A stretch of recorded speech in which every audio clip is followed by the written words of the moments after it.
기독교의 생명과도 같은 예배에 대한 신학적 정립이 필요하다 생각이 되어져서 지난주에 이제 말씀을 드렸고, 그에 이어서 오늘 같은 본문을 가지고 하나님이 원하시는 예배가 무엇인지 생각을 해보려고 합니다. 오늘은 특별히 예배를 생각할 때에 그 시간 개념을 적용을 하여서 예배를 중심으로 해서 예배 전, 그리고 예배 시, 그리고 예배 후, 이렇게 우리가 어떻게 하나님이 원하시는 예배를 드릴 수 있을까 같이 생각을 해보도록 하겠습니다. 먼저 예배 전을 보도록 하겠습니다.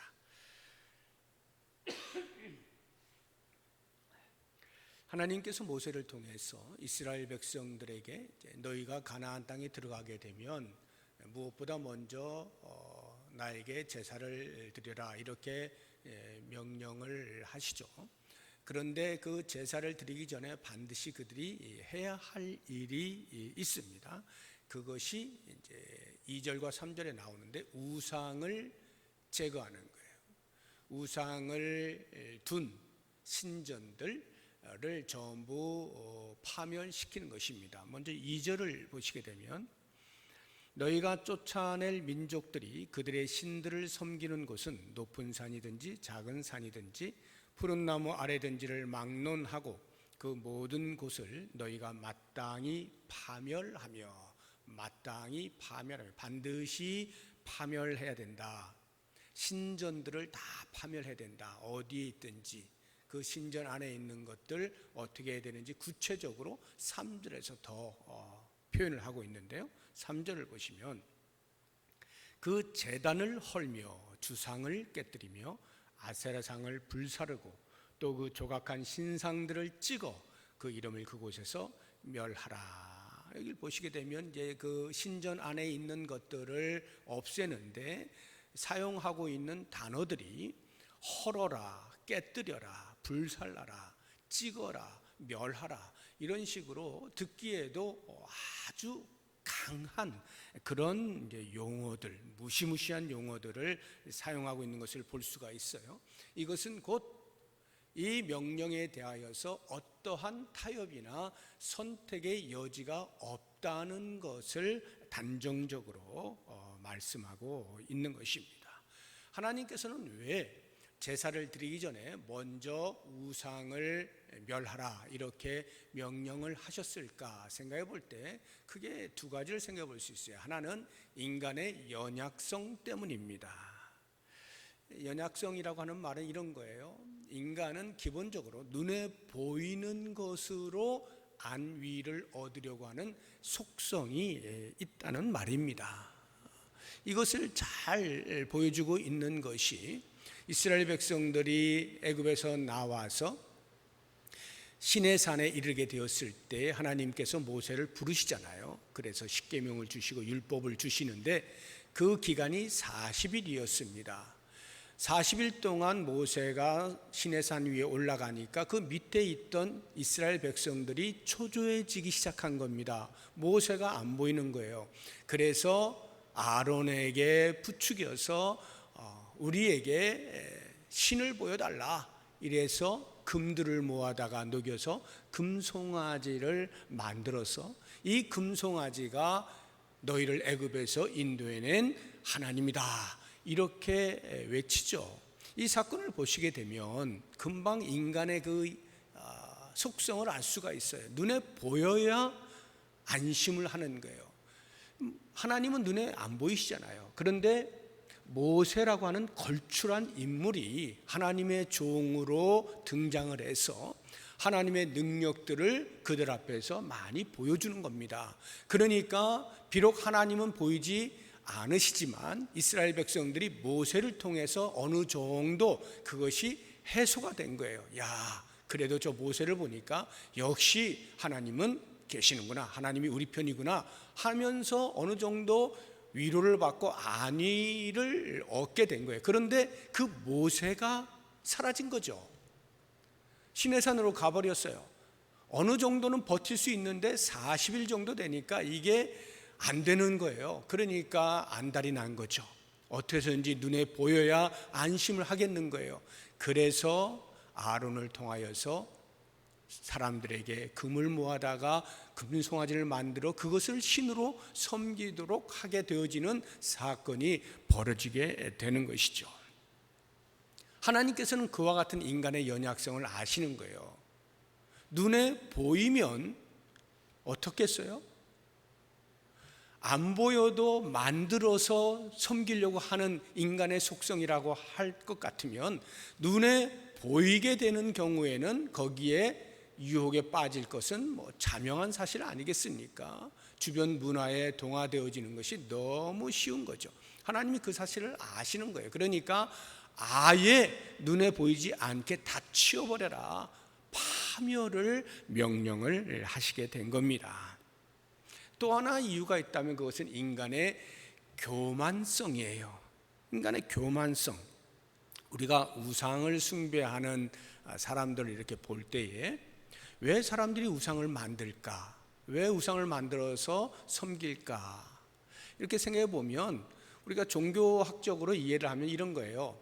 우리 인간이 전부 하나님의 형상으로 지음을 받았잖아요. 그러니까 하나님을 섬기며 사는 것을 근본으로 하여 인간의 본질로 그렇게 살게 되어 있는데 죄로 인하여서 하나님을 섬길 수 없게 되었어요. 그러다 보니까 종교적 성향은 남아있는데 그것이 올바르게 하나님을 찾을 수 있는 능력이 없다 보니 당연히 다른 것으로 눈을 돌릴 수밖에 없는 거예요. 그래서 이것저것 내가 섬길 대상을 찾아서 만들어서 그렇게 섬기곤 하는 거죠. 다시 말하면 인간 내면에 본질적으로 존재하고 있는 종교적인 갈증, 종교적인 욕구를 해소하기 위하여 우상을 만들고 섬기는 것입니다. 그러나 거기에서 한 걸음 더 나아가서 좀 더 깊이 생각을 해보면 거기에는 인간 스스로가 신의 자리에 앉으려고 하는 교만에 변형된 행태라고 하는 사실을 발견하게 돼요. 왜 우상을 만들까? 그 우상을 만들어서 섬김을 통하여서 내가 얻고자 원하는 것을 우상을 통해서 받아내겠다라는 뜻 아니겠어요? 하나님께서 내가 원하는 것을 주시지 않겠다면 내가 내 스스로라도 내 원하는 것을 얻고야 말겠다라고 하는 지독한 인간의 교만이 우상을 만드는 그 동기에 숨어져 있는 것입니다.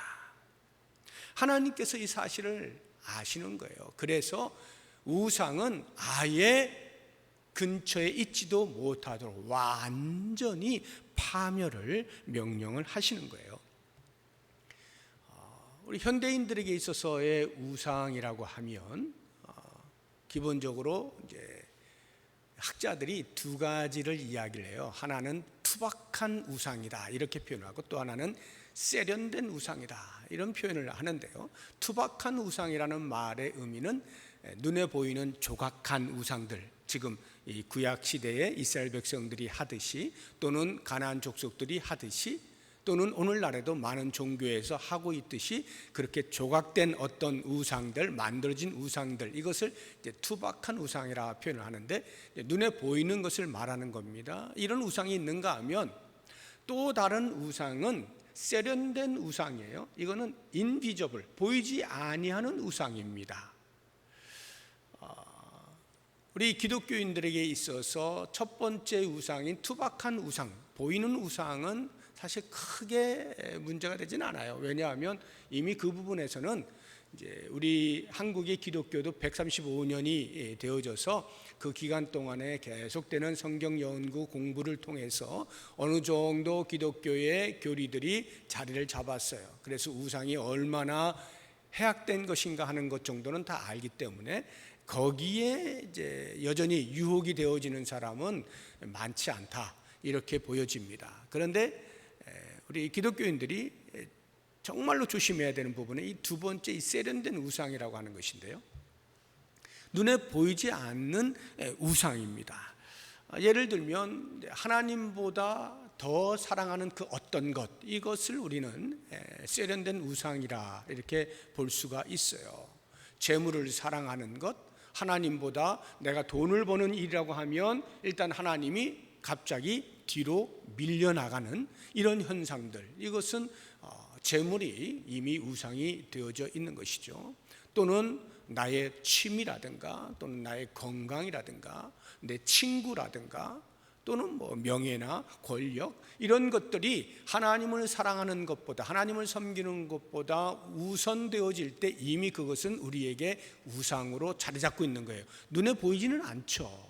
손에 쥐어지는 것은 아닌데도 불구하고 이미 그것들은 우리 안에 우상이 되어져서 하나님께서 원치 아니하시는 삶으로 나아가질 수밖에 없는 거예요. 그런가 하면 이 눈에 보이지 않는 세련된 우상이라고 하는 것은 이런 것도 있어요. 우리가 실제로 하나님을 섬겨요. 하나님을 섬기는데 그 하나님의 이미지를 내가 원하는 이미지로 바꾸는 거예요. 성경에서 이야기하고 있는 하나님의 이미지를 그대로 우리가 받아들이는 것이 아니라 내가 원하는 이미지로 바꾸는 거예요. 그러니까 자연스럽게 말씀의 변형이 일어나는 거죠. 하나님께서 성경을 통하여서 말씀하시고 있는 바를 내가 원하는 것, 내가 좋아하는 것으로만 선별하여 줄이거나 아니면 바꾸어서 잘못 해석해내는 이러한 경우들이 전부 우상에 해당되는 거예요. 참 하나님을 섬기는 것이 아니고 성경이 말하는 하나님을 섬기는 것이 아니라 내가 원하는 신을 섬기는 것, 이것은 이미 내가 몸은 기독교 안에 들어와 있지만 실제로는 우상을 섬기는 것과 다를 바가 없는 것이죠. 이러한 것들, 그래서 과거에 칼빈 선생님은 인간의 마음은 우상 공장과도 같다, 이런 표현을 했어요. 그만큼 인간의 마음 속에는 온갖 우상들이 우글거리고 있다, 이런 의미인 것입니다. 그래서 우리가 이와 같은 말씀들을 볼 때에 우리가 예배 전에 과연 우리는 어떠한 태도를 가져야 할 것이냐, 어떻게 하나님 앞에 나와야 할 것이냐 하는 부분에서 요약을 하면 두 가지예요. 하나는 성결, 우상을 다 없앤다라고 하는 것은 죄를 없앤다라고 하는 말이죠. 그러니까 죄를 끊어내는 거예요. 죄를 해결하지 않고는 하나님 앞에 나와 예배하는 것이 의미가 없는 거예요. 죄를 대수롭지 않게 생각하면서 예배 자리에 나오게 되면 하나님이 어떤 분이신가를 잘 모르는 거예요. 하나님은 도무지 죄와 짝하실 수가 없는 거룩하신 분이에요. 그런데 그 거룩하신 하나님을 섬기려고 나오는 제사자들이, 예배자들이 죄를 그대로 둔 채로 나온다면 하나님께서 그 예배를 받으실 수가 없잖아요. 그래서 사도 바울은 아예 우리들에게 이렇게 권면을 하고 있어요. 우리 데살로니가전서 5장 22절 말씀 한번 보겠습니다. 악은 어떤 모양이라도 버리라. 어떤 모양이라도 버려라. 이 어떤 모양이라도라는 말은 흉내조차 낼 생각을 하지 말아라. 근처에 갈 생각 자체를 아예 하지 말아라, 이런 뜻이에요. 아예 단절을 시켜라. 이렇게 끊어내는 처절함이 우리에게 있지 아니하고는 우리의 예배함이 하나님 앞에 온전하게 받아들여지지 않는다는 사실을 꼭 기억하고, 주 앞에 나와 예배를 하기 위해서는 먼저 우리가 철저하게 우리의 죄를 회개하고 끊어내는 작업을 해야 돼요. 그래서 우리는 항상 예배 전에 회개 기도를 하는 이유도 거기에 있고, 예배 중에 우리가 회개 기도를 하는 것도 그렇게 우리는 회개하여 정결함으로 주 앞에 나왔습니다 하는 것을 상징적으로 표현하고 있는 것입니다. 또 하나, 하나님 앞에 예배하기 전에 가져야 할 것은 성결과 더불어서 겸손의 마음입니다. 겸손. 제가 이미 우상은 변질된 교만이다, 이렇게 표현을 했잖아요. 그것을 끊어내야 돼요. 우리는 오직 하나님만 섬기기로 작정한 존재임에 대한 인식을 하고 나와서 예배를 드려야 돼요. 나는 다른 어떤 것 아닌 오직 하나님만 섬기고 하나님만 최우선으로 사랑하는 그 존재임을 인식하면서 그렇게 나오는 이 겸손함이 있어야 돼요. 그래서 우리가 주 앞에 예배할 때에는 예배 드려 주러 나오는 게 아니에요. 하나님 내가 예배 드려주면 좋아하시겠지? 이런 마음으로 나와서 예배를 드리는 것이 아닙니다. 또는 예배를 드리는 가운데 내 만족, 나의 종교적인 카타르시스가 해소되어지는 나의 만족을 위해서가 아니라 하나님의 어떠하심, 하나님의 그 위대하심, 그 위대하심을 높여드리는 행위로서 예배 자리에 나오는 겸손의 자세가 있어야만 그 예배를 하나님이 받으시는 거예요. 그래서 꼭 기억하십시오. 깨끗함과 겸손함, 이것은 성전에 나와 예배를 드리든 가정에서 영상으로 예배를 드리든 장소와 관계없이 우리가 예배자로서 하나님을 예배할 때 먼저 갖추어야 할 동일한 자세인 것을 꼭 기억을 하시기 바랍니다. 두 번째로, 그러면 예배를 드리는 중에 예배 시에는 어때야 되느냐, 이 부분을 함께 생각을 해보려고 하는데, 우리가 이제 신학교에 가면 예배학이라고 하는 것을 배워요. 예배학이 있어요. 그 예배학에서 예배를 정의할 때, 예배가 뭐다 이렇게 정의할 때 그 숫자는, 정의의 숫자는 예배학자의 숫자만큼이나 많다라고 이야기를 합니다. 그만큼 예배를 정의하는 데에는 많은 정의가 있을 수가 있어요. 그 가운데 저는 오늘 본문의 말씀과 상당히 부합하는 한 가지 정의를 가지고 설명을 해드리려고 해요. 그 가운데 하나가 예배는 축제다라는 정의가 있어요. 예배는 축제다, 페스티벌이다 하는 이 정의가 오늘 본문의 말씀과 많이 부합을 해요. 그래서 이것과 관련해서 생각을 해보려고 하는데, 먼저 우리가 축제라는 말을 들으면 일반적 용어이기 때문에, 우리 기독교에서만 쓰는 용어가 아니잖아요. 일반적 용어이기 때문에 그 일반적 용어가 우리에게 주는 축제라는 말 속에 담겨있는 많은 이미지들이 있어요. 그 가운데는 좋은 것들도 있지만 별로 안 좋은 것들도 있죠. 어떤 향락적인 부분들, 육체의 쾌락적인 부분들, 이런 것들도 축제라는 단어 속에 우리가 얼마든지 떠올릴 수 있는 이미지이기 때문에 그런 것들은 지양해야 됩니다. 성경에서 이야기하고, 오늘 본문에서 이야기하고 있는 축제의 개념, 이것을 제가 이제 말씀을 드리려고 하는 거예요. 크게 두 가지를 이제 생각을 해보려고 하는데, 하나는 드림입니다. 드림. 하나님께 무엇을 드린다. 그러니까 축제에는 이 드림이라고 하는 내용이 반드시 있어야 합니다. 이 드림 7절을 한번 보시기 바랍니다. 6절 있네. 6절. 너희의 번제와 너희의 제물과 너희의 11조와 너희 손의 거제와 너희의 서원제와 낙헌 예물과 너희 소와 양의 처음 난 것들을 너희는 그리로 가져다가 드리고, 이렇게 돼 있죠. 여기에 소개되고 있는 여러 종류의 것들은 제사를 드릴 때 드리는 모든 품목이 다 나열된 것은 아니에요.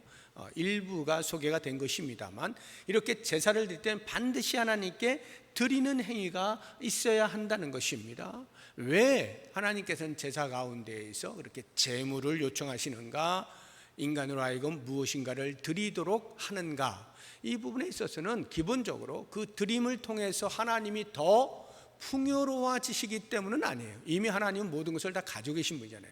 이 땅에 있는 모든 것이 다 하나님의 것이잖아요. 그러니까 하나님이 더 풍요로워지실 어떤 것은 없어요. 이미 풍요함 자체예요. 그런데 하나님이 우리에게 드림을 요청하실 때에는 우리로 하여금 인식을 하게 하는 겁니다. 가나안 땅에 들어가게 하신 이가 누구냐? 그 가나안 땅에 들어가게 하신 하나님을 기억하게 하는 것이고, 뿐만 아니라 그 가나안 땅에 들어가서 너희가 나에게 드릴 것이 있게 하신 분이 누구냐, 이것을 또한 인식하게 하는 요청인 것입니다. 너희는 만약에 애굽 땅에 계속 있었다고 한다면 여전히 노예로 살아가게 될 것인데 내가 너희들에게 자유를 주고 너희가 거할 약속의 땅 가나안 땅으로 들어오게 하지 않았느냐? 이것을 인식하고 감사함을 하나님께 드리라는 것이고, 그것을 잊지 말라는 말이고, 또 다른 하나는 그렇게 하나님 앞에 드릴 때 뭐가 있어야 드릴 것 아니에요. 그런데 있어야 할 그것을 가나안 땅에서 하나님께서 공급하신다, 이것을 인식하면서 드리라는 거죠. 이 두 가지의 목적을 가지고 하나님께서는 이스라엘 백성들에게 드릴 것을 요청을 하신 겁니다. 우리가 예배 가운데에서 하나님께 드리는 행위 가운데 뭐 여러 가지가 있겠습니다만 대표적으로 우리가 봉헌 시간이 있죠. 봉헌 시간에 이제 예물을 가지고 나오잖아요. 하나님께 이제 우리에게 있는 모든 것이 하나님의 것입니다, 이렇게 고백하면서 일부를 주 앞에 드리죠. 거기에는 뭐 11조도 있고 감사의 내용도 있고 여러 가지 교회가 정한 헌금의 종류를 따라서 그렇게 하나님 앞에 드리게 됩니다. 지금과 같이 비대면으로 예배하는 경우에는 나와서 이렇게 드리지를 못하니까 우리가 온라인을 통해서 이제 헌금을 합니다. 뭐 어떤 분들은 그것을 잘 못해서 또는 그렇게 하길 원치 않아서 일부러 교회에 나와서 이렇게 드리시는 분도 계셔요. 모아두었다가 드리시기도 하고 주중에 와서 드리시기도 하고 뭐 이런 분들도 계시는데, 아무튼 좀 많은 성도님들이 온라인으로 지금 헌금을 하십니다. 이렇게 봉헌 아까 우리가 했잖아요. 그 시간에 함께 하고 그리고 이제 온라인으로 이제 송금을 하는 거죠. 저는 그러한 그 모습을 보면서 사실 가정에서 이렇게 영상으로 예배를 드릴 때 실제적인 헌금의 행위가 없으니까, 물론 뭐 실제 하시는 가정도 있으리라 생각은 듭니다만 대부분은 이제 형식적으로 하고 나중에 이제 송금을 하는 것이기 때문에 자칫하면 그것이 미뤄질 수도 있고 또는 귀찮아서 뭐 다음에 하지 뭐 이렇게 될 수도 있고 여러 가지로 빠뜨릴 수 있는 환경인 거죠, 비대면일 경우에는. 그럼에도 불구하고 저는 우리 성도님들이 지금 온라인으로 헌금을 하시는 것을 제가 이렇게 보면 깜짝 놀랄 만큼 신실하게 매주일 이렇게 하시는 것을 보면서 제가 목사로서 정말 뿌듯하다, 이런 생각을 넘어서서 그런 분들을 생각하면 존경하는 마음까지 들어요. 그렇게 신앙의 삶을 살아내는 것, 하나님께 드림에 대하여 잊지 아니하고 빠뜨리지 아니하고 성실하게 참여하는 것을 볼 때에 제 마음에 큰 기쁨이 있는 것입니다. 예배가 축제라는 말에 드림의 요소뿐만 아니라 정말 중요한 요소 하나를 이제 소개를 해드리려고 하는데, 그것은 이제 즐거움, 기쁨입니다. 기쁨. 7절을 한번 보시겠습니다.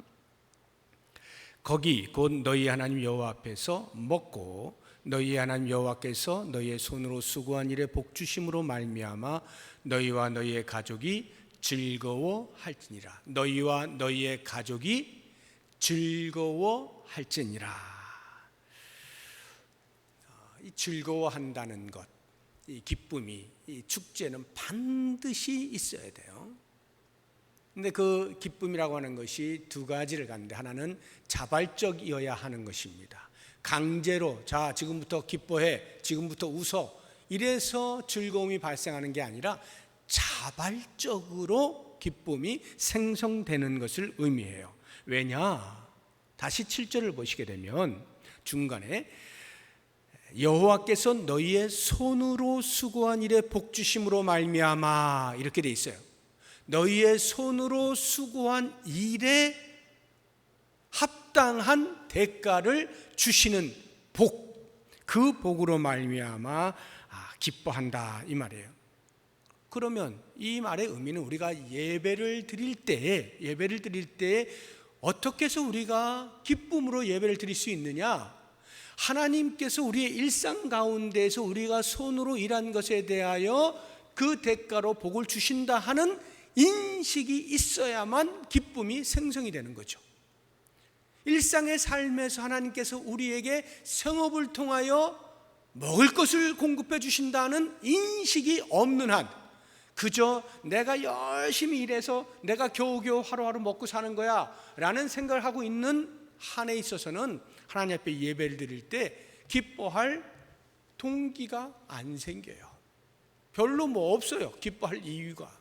그런데 그 하루하루의 삶이, 하루하루의 일용할 양식이 하나님이 공급해 주시는 것이다. 나에게 직업이 있게 하시고 일터가 있게 하시고 어찌되었든 그곳에서 일하여서 하루하루 일용할 양식을 주신다 하는 사실을 인식하게 될 때, 그 인식과 함께 주 앞에 나와 예배하는 사람이 그 일로 인하여 기뻐할 수가 있는 것이죠. 다시 말하면 그렇게 일용할 양식을 주신 하나님 고맙습니다 하는 감사의 마음이 예배하는 가운데 우리의 기쁨을 유발하는 것이에요. 감사의 마음이 없으면 기쁨이 있을 일이 없죠. 늘 하나님 고맙습니다, 이번 한 주간 동안도 저에게 이렇게 일용할 양식을 공급해 주셔서 감사합니다 하고는 주일에 주 앞에 나올 때에, 예배할 때에 그 감사가 하나님 앞에 자연스럽게 기쁨으로 표현이 되는 것이죠. 그렇다고 하면 우리가 예배 가운데서 그런 기쁨을 표현하는 것 중에, 표현되어지는 것 중에 찬송이 대표적으로 있잖아요. 이 찬송이 우리의 기쁨을 표현하는 아주 대표적인 내용이거든요. 생각을 해보세요. 우리가 이제 농부가 가을에 추수를 할 때 추수하면서 그냥 땀 뻘뻘 흘리면서 그냥 아무 생각 없이 추수하는 사람 별로 없어요.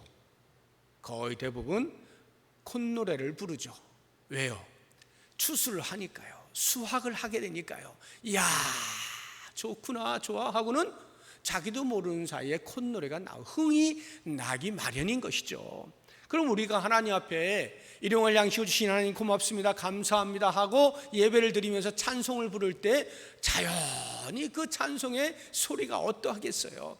기쁨이 넘쳐나는 그러한 찬송이 아니겠습니까? 그러니까 찬송을 하나라도 더 불러보고 싶은 것이고, 더 크게 불러보고 싶은 것이고, 이게 그렇게 해라 해서가 아니라 우리의 마음에서 자발적으로 일어나는 표현이 되는 것이죠. 자발적인 기쁨과 더불어서 또 하나 생각해 볼 것은 함께 기뻐하는 것입니다. 함께 기뻐하는 것. 우리가 이미 7절을 보았습니다만 너희와 너희의 가족들이 즐거워하라 이렇게 돼 있잖아요.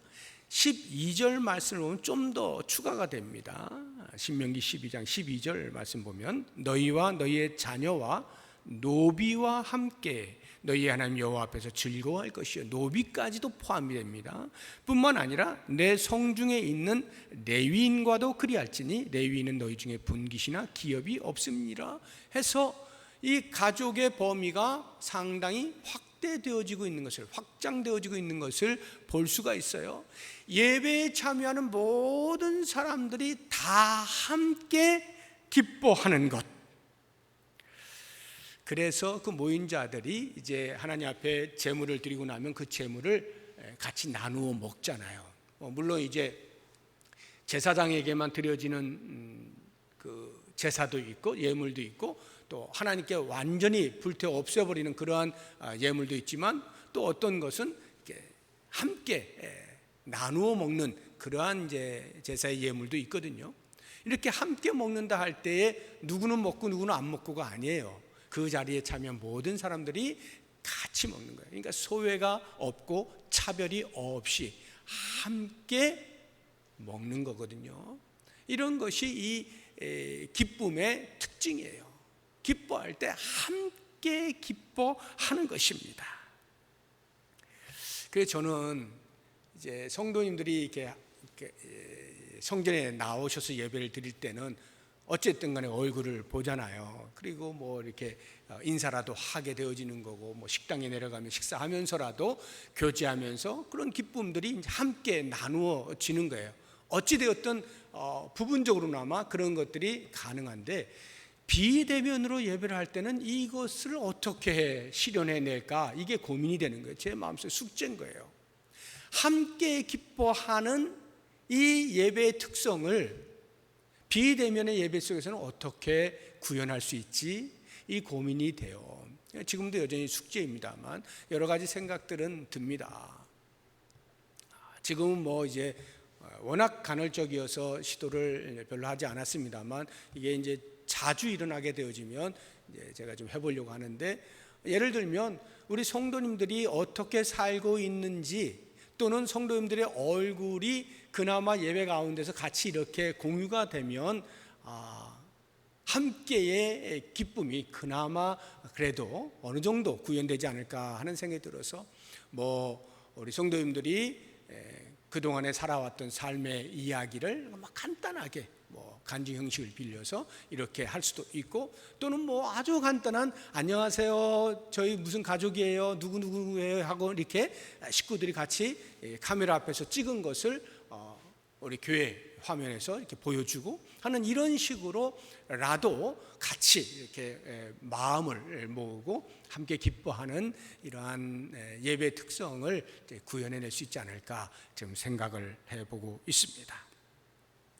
중요한 것은 이 예배 가운데의 기쁨이라고 하는 것은 타 종교에서는 찾아볼 수 없는 거예요. 그러니까 타 종교의 어떤 그 예전 의식이 있잖아요. 거기에서는 찾아볼 수 없는 기독교의 예배에서만 나타나는 독보적인 특징입니다. 왜 그럴까요? 타 종교에서 어떤 그 예전 의식을 할 때 기쁨이라고 하는 요소 별로 필요치가 않아요. 필요치가 않아. 왜냐하면 거기에는 어떤 그 신과의 어떤 인격적인 교제가 있는 게 아니거든요. 단순히 인간이 바라는 바를 투영하여서 그 예전 의식 속에서 받아내고자 하는 것만이 있을 뿐이에요. 그래서 가설되어진 그 신으로부터 혹시라도 내가 무엇인가를 내가 잘못해서 노여움을 사지 않도록, 이런 것을 위하여서 그런 의식을 치르는 것이기 때문에 거기에는 기쁨의 요소가 있을 이유가 별로 없어요. 물론 이런 건 있습니다. 예를 들어서 명상을 했어요. 뭐 예전 의식 속에서 했든지 뭐 했든지 명상을 했는데 온갖 그 일상의 삶에서 일어났던 잡념들을 다 없애고 마음의 평화를 느끼게 되는 거죠. 야, 인생 그렇게 복잡하게 살 필요 없는데, 이렇게 편안하게 살 수 있는데 하고 명상 후에 얻는 것이 있어요. 그랬을 때 제 마음이 많이 평안해졌습니다 하고 그러한 기쁨을 얻을 수는 있을런지 모르겠어요. 그런데 예배하는 가운데 그 예배 자체가 기쁨으로 드려지는 그런 것은 아닌 거예요. 그러면 왜 기독교의 예배는 기쁨으로 예배가 드려지느냐? 살아계신 하나님과의 인격적인 교감이 일어나고 있기 때문에 그런 것입니다. 우리는 예배를 드릴 때 오직 하나님이 기뻐하시는 예배, 하나님이 원하시는 예배, 그러니까 하나님 중심의 예배를 드리잖아요. 그리고 그것을 강조하지 않습니까?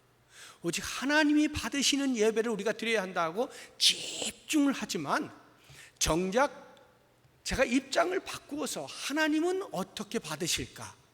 그래서 하나님께서 크게 눈을 뜨시고 어떤 인간이 하나님 중심으로 예배하지 않고 있나 보자, 그거 살피고 계실까? 그러실 것 같지가 않은 거예요.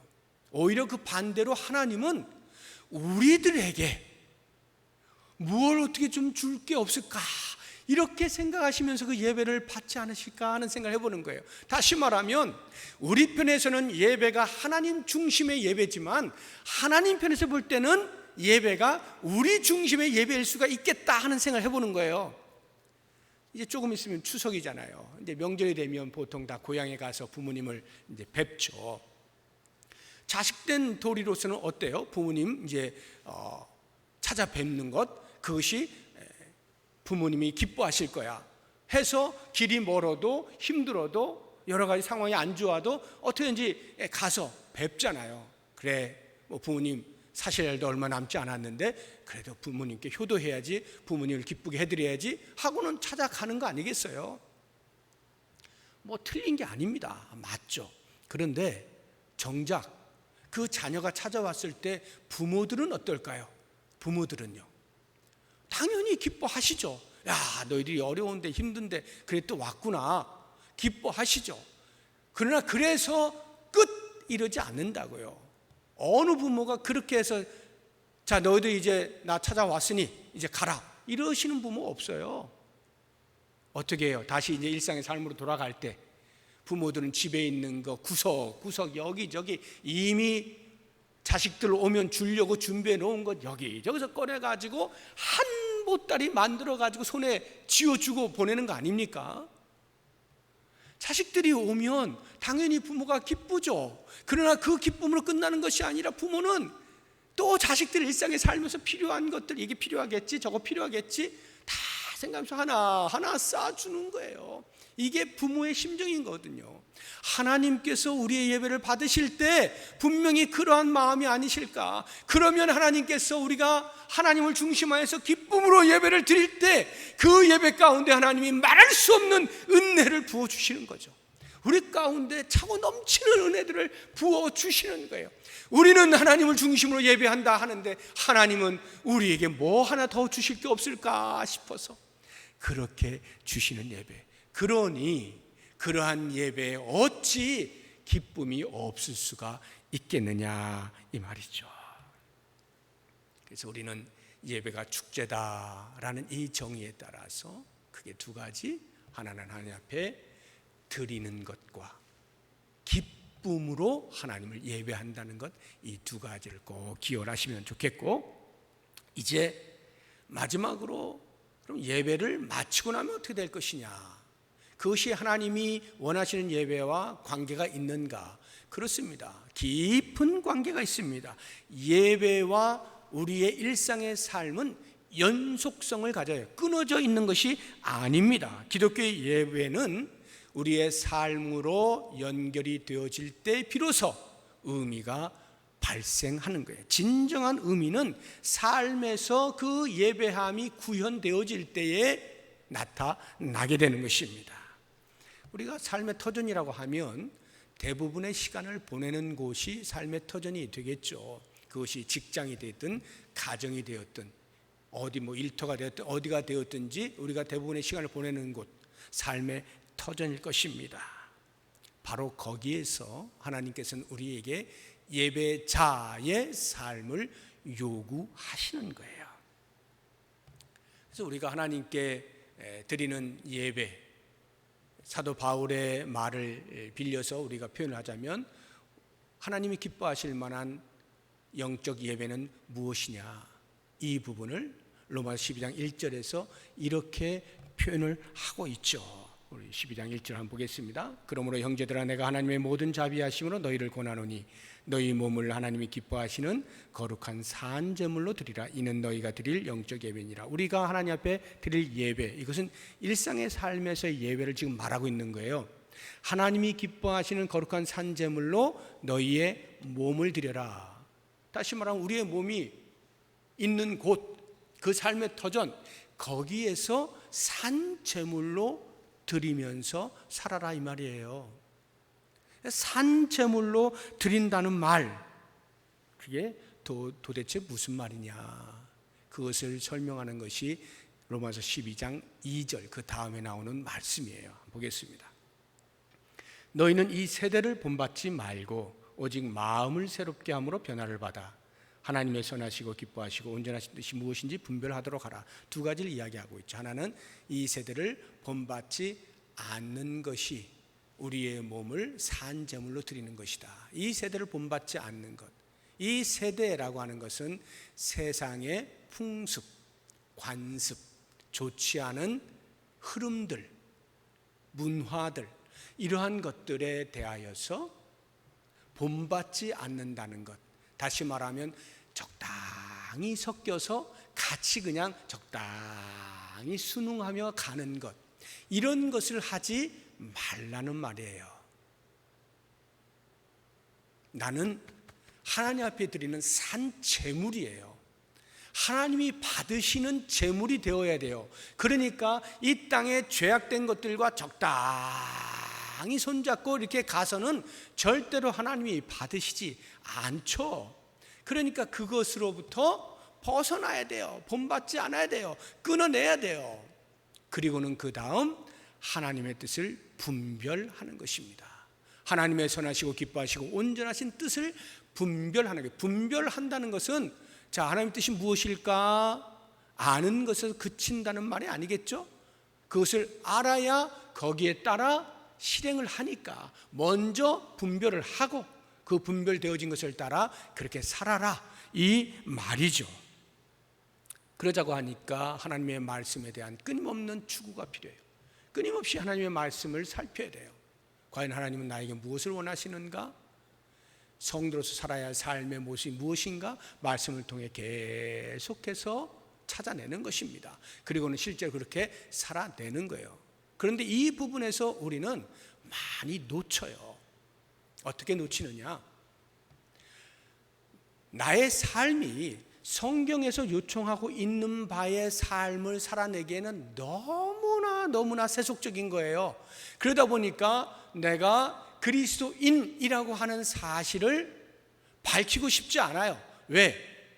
순수한 의미에서 나 때문에 예수님이 욕먹으면 안 되니까 순수한 의미에서 차라리 내가 밝히지 말고 사람들이 모르게 그냥 나 혼자 신앙생활을 하자. 내가 잘 못 살 때 하나님 앞에 나가서 내가 회개하고 이렇게 살아야지. 사람들 앞에 내가 그리스도인이다 이렇게 이야기하면 손가락질이나 당하지 않겠나. 내 모습을 볼 때 그렇다 해서 감추게 되어지면 절대로 하나님의 뜻을 분별할 수 있는 능력이 발생하지가 않습니다. 거기에서는 끊임없이 감춤만이 있을 뿐이에요. 명분상으로는 부끄러워서, 명분상으로는 예수님의 이름에 먹칠을 할까봐 아주 좋은 명분이지만 실제로 거기에는 어떠한 신앙적 진보가 발생하지 않아요. 받아들여야 돼요. 자괴감을 가져야 돼요. 나 때문에 예수님이 욕먹는 것에 대해서 부끄러워해야 돼요. 사람들이 너 예수 믿는 사람이 왜 그래? 라는 말을 들어야 돼요. 그러면서 끊임없이 나 자신을 치는 겁니다. 그렇지, 내가 그렇게 살면 안 되지. 그리고는 어제보다는 오늘이 한 발자국이라도 더 주님께로 가까이 나아가는 그런 삶을 살고자 하는 몸부림을 쳐줘야 되는 거예요. 이것이 세대를 본받지 않고 주의 뜻을 분별하는 행위가 되는 거예요. 그렇게 하루하루를 한 발자국 한 발자국 걸어가면서 결국에는 하나님께서 원하시는 수준, 예수 그리스도의 장성한 분량이 충만한 데까지 이룰 수 있게 되는 거죠. 우리는 그 모든 과정 속에서 스스로를 부정하면 안 돼요. 숨기면 안 돼요. 차라리 욕을 먹더라도 밝히면서 오히려 그래서 더 당당하게 예수 믿는 사람답게 몸부림치면서 사는 이 모습을 볼 때 사람들이 계속 욕만 하지는 않죠. 야, 쟤 언제부턴가 좀 달라지는 것 같은데 뭔가 좀 이런 이야기를 들을 수 있는 그 기대감을 가지면서 우리의 일상의 삶에서 예배자로 살아내야 되는 거죠. 우리는 예배를 중심으로 시간 개념을 적용하여서 예배 전과 예배 시 그리고 예배 후에 어떻게 우리는 하나님이 원하시는 예배를 드리는가, 하나님이 원하시는 예배자로 살아가는가 하는 부분을 살펴보았습니다. 대면이 되었든 비대면이 되었든 어느 곳에서 우리가 하나님을 예배하든 예배자임에는 틀림이 없습니다. 이 예배자로서 하나님께서 원하시는 이와 같은 예배를 잘 드릴 수 있는 예배에 승리하시는 우리 모든 성도님들 되시기를 주님의 이름으로 축복합니다. 기도하겠습니다.